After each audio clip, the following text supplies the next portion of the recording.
From a young age, I've always loved working with my hands and making, and I think it started with making furniture. And then sculpture kind of was just a natural progression from that. Realising that there is no books you got to follow or codes of conduct, and that you can just make whatever you want, that's when I really fell for it.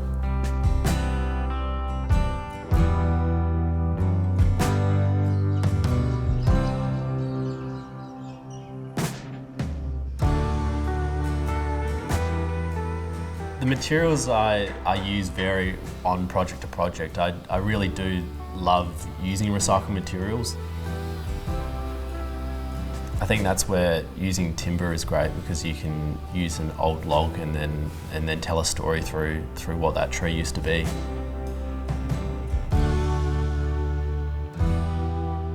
As I progressed in my career as a sculptor, I've really found to love metal. You know, it's an incredibly hard material, so being able to make something so hard look soft, or something so heavy look light, that's what I really love to do. So I have found myself move a lot more to metal now, but in saying that, I'd like to use whatever I can, whatever suits the project best, or the idea.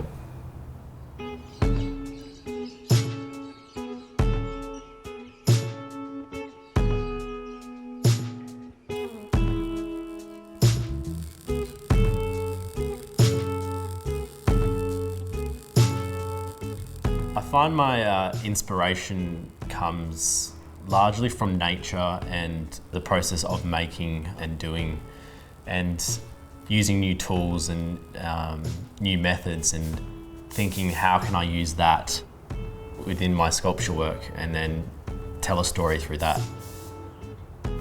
A good example of that would be the recent metal inflation. I saw that online of a guy making a car exhaust using that metal inflation. I thought, how can I use that within sculpture? And the more I researched and experimented with it, I found it's just an amazing way of sculpting and working.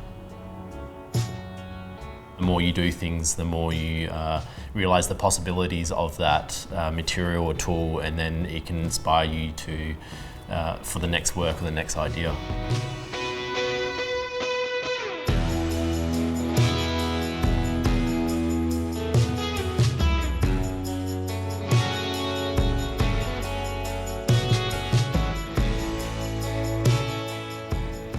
When you're really delved into a work and you're on it days on end, and you can kind of just switch off and really enjoy the process of it.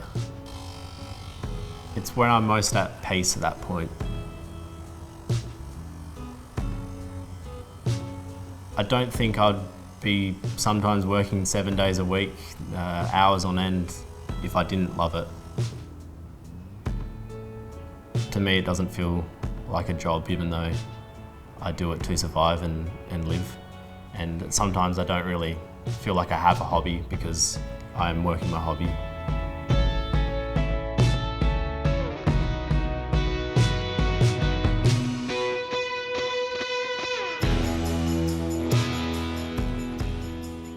So I've been fortunate enough to exhibit some of my works Australia-wide. When you get to see people interact with your work, especially kids, it's an amazing feeling. And to be able to have my works in some of these exhibitions that have a global audience, especially with Sculptures by the Sea, you're exhibiting alongside some of the best sculptors in the world, and it's a very sought after exhibition.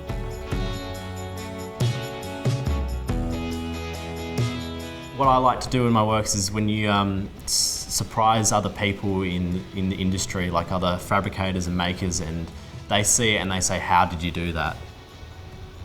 That's the ultimate for me, because if you're getting that from people who I'd consider, you know, it's their profession, and that's, yeah, one of the best feelings for me.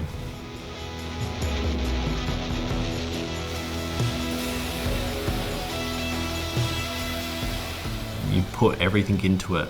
your whole self is in that work. So to see it then just out on its own, and it's now taking up a space in the world and hopefully will outlive me as well. So just letting that go and let the sculpture fill a space and tell its own story now. Every time is a different feeling, and sometimes it's hard because you're so involved into it just to let it go. Sometimes you need to go away for some time and then come back to it later to really appreciate what you've created, and that a crazy idea in your head is actually now, it's actually worked for one is always nice.